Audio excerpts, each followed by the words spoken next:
W tym materiale przejrzymy to konto na wylot, dowiesz się wszystkiego, jak 100% konto free-to-play wygląda po 800 plus dniach, zerkniemy w przyspieszenia, surowce, zerkniemy dosłownie we wszystko.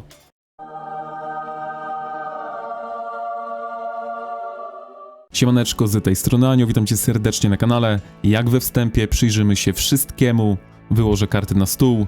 Dawno nie było podsumowania konta, a jest to moja ulubiona seria. Myślę, że wielu z Was również.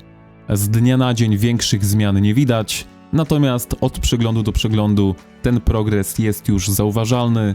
Dlatego filmy z podsumowania nie pojawiają się jakoś często. Zanim przejdziemy do przeglądu, do karty z mocą, przypominam o pozostawieniu łapki w górę, subskrypcji, jeśli jeszcze tego nie robisz. Możesz wesprzeć ten kanał, jeśli doceniasz treści. Dziękuję za każdy rodzaj aktywności. No i bez przedłużania przejdźmy do przeglądu. Najwyższa historyczna moc to 71 milionów, więc łączna moc tego konta może wynosić około 75 milionów. Moc budynków 18 milionów 800. Wszystkie budynki są na maksymalnym poziomie. Moc technologii 24 miliony. Tutaj mamy naprawdę spore pole do poprawy.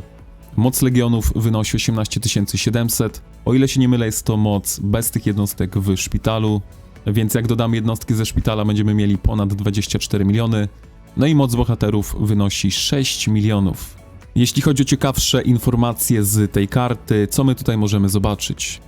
Zabite jednostki 470 milionów, jednostki uleczone 440 milionów. KD może nie imponuje, ale jak na konto, które ma jeszcze jednostki T4, jest naprawdę nieźle. Te procenty nas nie interesują, zerknijmy sobie jeszcze w zebrane surowce. Łączna liczba zebranych surowców to 10 miliardów, z czego mam 3,6 miliarda many. Zacząłem zbierać samą manę dosyć późno, ale jak to mówią, lepiej późno niż wcale. Zebrane gemy prawie 130 000. Gemów nigdy za wiele, jest to jedno z głównych źródeł, do którego mam dostęp. Wsparłem moich sojuszników 140 milionami surowców. W tym momencie 140 milionów to nie jest dużo, ale w tym momencie nikogo nie wspierałem. Wspierałem na początku swojej przygody, więc wtedy taka ilość surowców miała inną wagę. No bo pomagałem swoim ludziom, swoim sojusznikom, żeby podnosili tam swoje budynki, prawda? Szczególnie, że ja swoje budynki miałem już na 25 poziomie, więc trochę tam, ile mogłem, to pomogłem. No i ilość klikniętych pomoc to 150 000. Ponad 2 lata, więc nie wiem, czy to jest dużo, czy nie. Natomiast coś tam również kliknąłem. Przechodząc do VIP-a, mamy tutaj poziom 13. Uważam, że jest to naprawdę niezły wynik jak na konto free-to-play, które nie jest w jakimś przymierzu wielorybów. Na liczniku mam 837 dni, 555 610 punktów. Brakuje mi niemalże 200 000 punktów do VIP-a 14, na którego poluję. No i na VIP-ie 14 tutaj moja przygoda z wbijaniem VIP-a raczej się zakończy.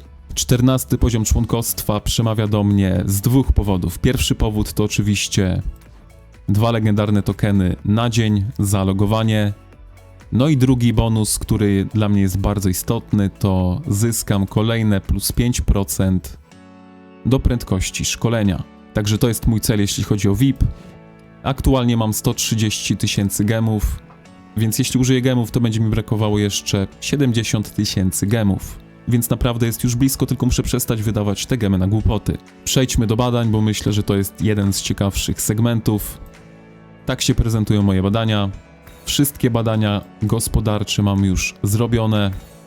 Teraz sobie robię atak kawalerii oraz atak łuczników. Za 15 dni ten atak się zrobi, no i wtedy puszczę sobie obronę. Kolejne 6%. No i po obronie już ostatnia prosta, czyli odblokowanie jednostek T5. Niektórzy mnie tutaj podpuszczają, żebym dobił 1000 dni, zanim wbiję swoje pierwsze jednostki T5, ale szczerze mówiąc raczej nie będę na to polował. Myślę, że tego czekania już wystarczy, ale nie mówię tutaj w 100% nie. Jeśli chodzi o artefakty, to sprawa wygląda całkiem nieźle. Miałem ciężki okres, kiedy brak artefaktów mnie dobijał, natomiast teraz jest już naprawdę nieźle. Tak naprawdę wszystkie artefakty, które chciałem mieć, już posiadam. Niektóre artefakty już mają 5. poziom, więc tutaj też pod tym względem nie jest jakoś źle. Jeśli chodzi o surowce, to Tak się tutaj sprawa ma. Aktualnie mam 3,2 miliarda złota, 3,5 miliarda drewna, 2,8 miliarda rudy, no i 1 miliard 400 tysięcy many. Także na tym KVK też sobie troszkę poleczę. Aktualnie przeznaczam na leczenie około 700 milionów. Zobaczymy, ile wydam tak naprawdę. Zobaczymy, jak to KVK się potoczy. No i teraz creme de la creme. Pewnie wielu z Was się zastanawia, ile mam tutaj przyspieszeń. Więc żeby nie trzymać Was w niepewności, kliknijmy sobie tutaj ten kalkulator. Tak wygląda sprawa z przyspieszeniami. Mam 516 dni przyspieszeń uniwersalnych, 416 przyspieszeń treningu. Przyspieszenia budowy tutaj już nikogo nie interesują, chyba że w evencie, w którym wymieniamy je na przyspieszenia treningu. No i przyspieszeń badań mam 6 dni i 11 godzin. Badania mi stopniały, gdy używałem ich, żeby przyspieszyć sobie ten atak tutaj. No jak doskonale wiecie, ci, którzy już mają tę drogę za sobą, ten atak mnie tutaj blokował, więc musiałem go przyspieszyć, żeby puścić ponownie 2 kolejki badań. Jeśli chodzi o bohaterów, to sprawa wygląda następująco. Mamy tutaj Indis, mamy tutaj Syndriona, Magrat, tutaj sobie na szybko przeklikam. Epiccy bohaterowie, wiadomo, każdy jest tutaj przebudzony. Kinara jest jaka jest, może sobie ją kiedyś przebudzę, bo uważam, że jej przebudzenie jest naprawdę genialne. Przerwanie obrony jest naprawdę świetne. Falgrim powoli swoim tempem się tutaj robi. Mamy również Bakshiego, mamy Fregar. Nika powoli się robi ze skrzyń. Emrys powoli się robi ze skrzyń. Forondil, który nie jest najlepszym bohaterem, szczerze mówiąc uważam, że jest najsłabszym bohaterem do kawalerii. No ale lata, więc kiedyś go tam używałem. Obecnie tak trochę mniej. Tutaj już epiccy. Welyn powoli się robi. Garud powoli się robi. Sybil planuję sobie ją zrobić 5-1-5-5. Zobaczymy, co z tego wyjdzie. Skogul, którą uwielbiam. Uważam, że jest to jeden z najbardziej fan-to-play bohaterów. Szczególnie ze względu na jej umiejętność trzecią, która sprawia, że nasz legion piechoty zyskuje 60% prędkości marszu w czasie szarży, więc naprawdę mega przyjemny bohater. Dalej mamy tutaj Uraga, którego bardzo często używam. Planuję sobie zrobić na dniach Neję 5-5-1-1. No i póki co tak ją zostawię. Niko powoli ze skrzyń się robi. Żałuję tutaj każdego tokena wwalonego w Madeleine. Oczywiście jest dobra, ale dla mnie jest średnia, bo ja jej tak nie używam. Nadal tutaj używam albo Garuda z Elianą, albo Niki ze Skogul, albo używam mojego marszu, którym wspomniałem wcześniej, czyli Indis z Kelą w jednostkach piechoty. Tandelyn, którą być może zrobię, bo uważam, że jest naprawdę świetna. Zejda, która jest może nie do końca zrobiona, ale kiedyś sobie ją tam podbiję, bo też jest jednym z najlepszych bohaterów, jakich mam. No i ostatni bohater Bertrand, w którego nie zainwestowałem ani jednego tokenu. Odblokowałem go na kole z końca sezonu, no i kolejne 10 tokenów wpadło z poziomu tutaj zaufania.